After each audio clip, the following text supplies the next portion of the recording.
Welcome to Baba academy online education digital class. હું ગૌરવ મકવાણા બાબા એકેડમીના online digital platform ઉપર આપ સર્વે વિદ્યાર્થી મિત્રોનું હાર્દિક સ્વાગત કરું છું. તો આપણે ભણી રહ્યા છે ધોરણ 10, વિષય છે વિજ્ઞાન, જેમાં પ્રકરણ નંબર 1 છે રાસાયણિક પ્રક્રિયાઓ અને સમીકરણો, જેની અંદર આજે લાસ્ટ લેક્ચર પાર્ટ 9 ભાગ 9 છે. બરાબર, છેલ્લો લેક્ચર છે. બરાબર, જે ચેપ્ટર પૂરું થવાના અંતે છે. બરાબર, લગભગ આપણે બધું ભણી ગયા. મેગ્નેશિયમની પટ્ટી, પછી H2O ઉત્પન્ન કરવો, બરાબર, પછી સમતોલિત કેવી રીતે કરવું એ ભણી ગયા.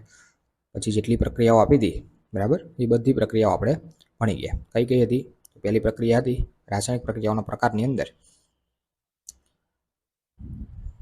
સંયોગીકરણ, વિઘટન પ્રક્રિયા, પછી હતી વિદ્યુત વિભાજન એ વિઘટનની અંદર આવે, આ બધું વિઘટનને આવે.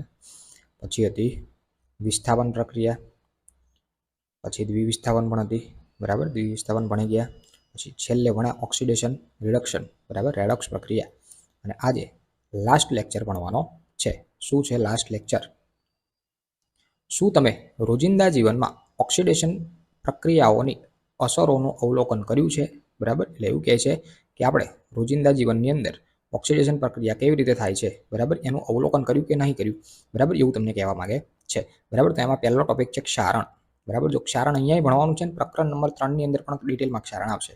બરાબર, પ્રકરણ નંબર 3. બરાબર, તો અહીંથી તમે જે છે એ જ પ્રમાણે, એટલે ક્ષારણ એટલે કહેવા શું માંગે છે, બરાબર, જે ઓક્સિડેશન રિડક્શન કેવી રીતે થાય છે, બરાબર, રોજિંદી જીવનની અંદર ઓક્સિડેશન આપણે ભણી ગયા.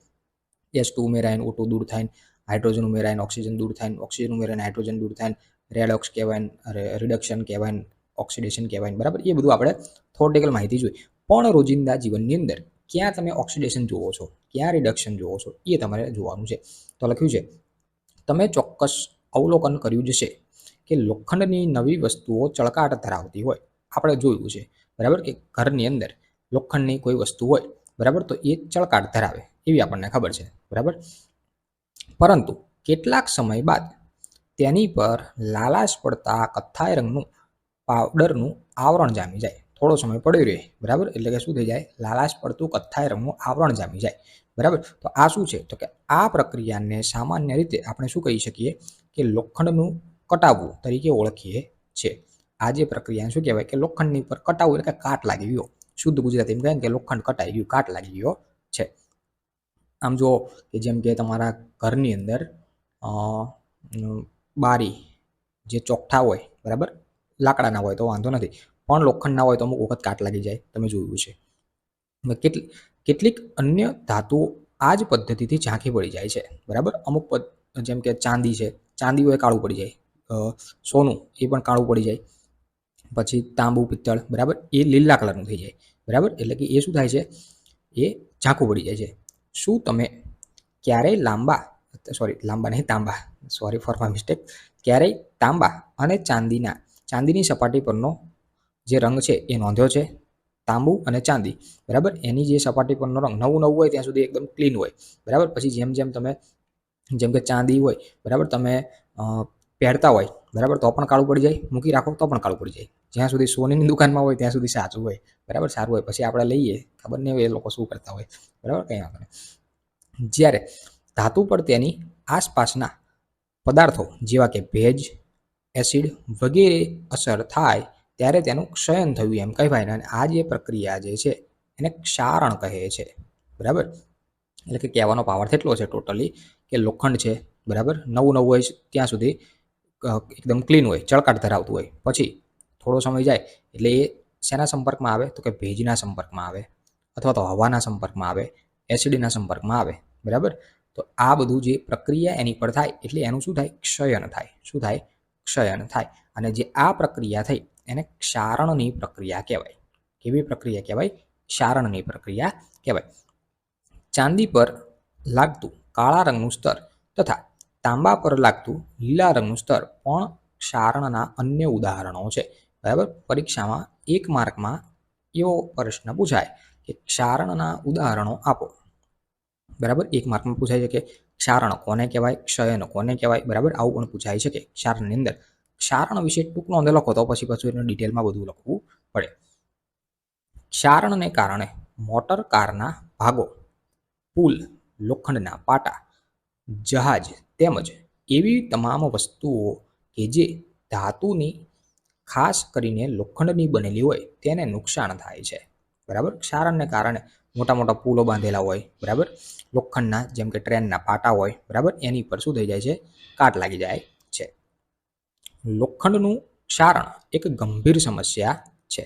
દર વર્ષે નુકસાની પામેલા લોખંડને બદલવામાં ઘણો મોટો ખર્ચ થાય છે.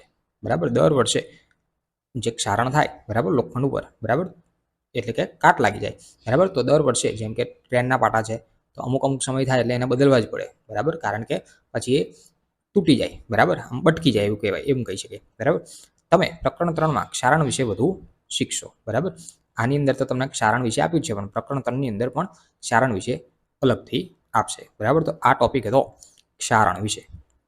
બોલો, ક્ષારણમાં ખબર પડી. હવે આવે છે ખોરાપણું. શું આવે છે? ખોરાપણું એટલે કે ખોરું થઈ જવું.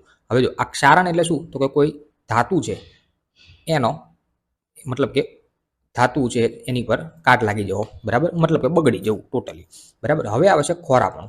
ખોરાપણું એટલે કે ખોરું થઈ જવું એવા ખાવાની વસ્તુ પર છે. જેમ કે શું તમે લાંબા સમયથી રાખી મૂકેલ ચરબીયુક્ત અથવા તો તૈલી ખોરાકનો સ્વાદ જે છે અથવા તો એના વાસ પારખેલા છે, બરાબર, લાંબા સમય સુધી, જેમ કે આપણા ઘરની અંદર કંઈ તમે લાવ્યા, બરાબર, ખાવાની વસ્તુ, જેમ કે સમોસાની વાત કરો, બરાબર, મોઢામાં પાણી અત્યારે લાવવાનું નથી, 2 દિવસ સુધી પડ્યા રહેશે પ્લાસ્ટિકની થેલીની અંદર બાંધેલા, બરાબર, પછી એને ખોલીને સૂંઘશો તો એની વાસ જેવી છે એવી લાગશે નહીં. જે તાજા સમોસા તમે ખાધ્યા છે અથવા તેની વાસ સૂંઘીએ છે તો તમને આમ મજા આવે, ખાવાની ઈચ્છા થાય, બરાબર. આજુબાજુમાં ક્યાં લારી હોય અને સમોસાની વાસ આવતી હોય, બરાબર, સ્મેલ, સુગંધ મસ્ત આવતી હોય તો તમને ખાવાની ઈચ્છા થાય, બરાબર.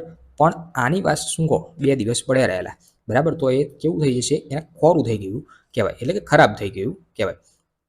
જ્યારે તેલ અથવા તો ચરબીનું ઓક્સિડેશન થાય ત્યારે તે ખોરું થઈ ગયું છે, બરાબર. ઓક્સિડેશન એટલે કે એ બગડી ગયું, બરાબર. ઓક્સિડેશન થાય ત્યારે શું થઈ ગયું છે? ખોરું થઈ જાય છે. અને તેની જે વાસ છે તથા એનો સ્વાદ કેવો થાય? બદલાઈ જાય છે.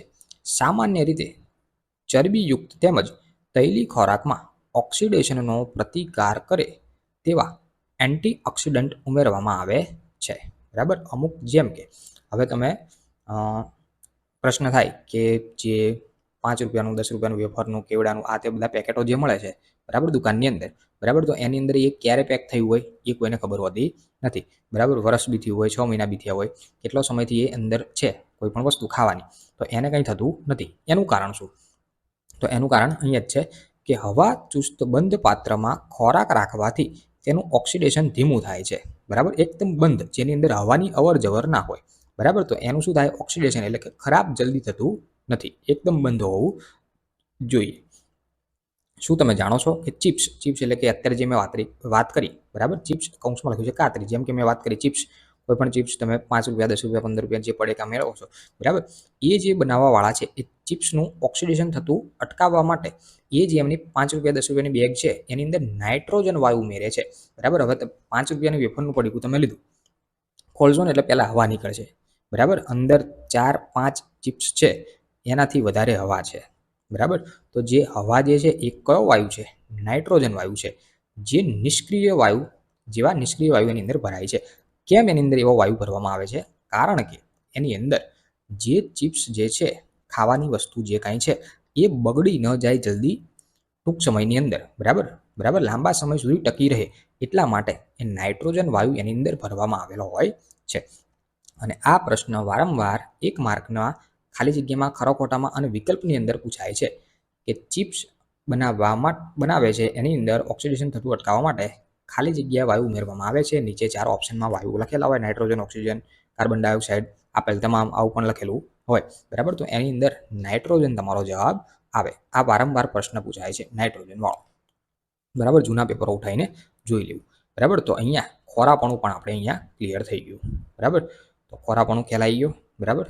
ચાલો, તો અહીંયા આ ચેપ્ટર પૂરું થાય.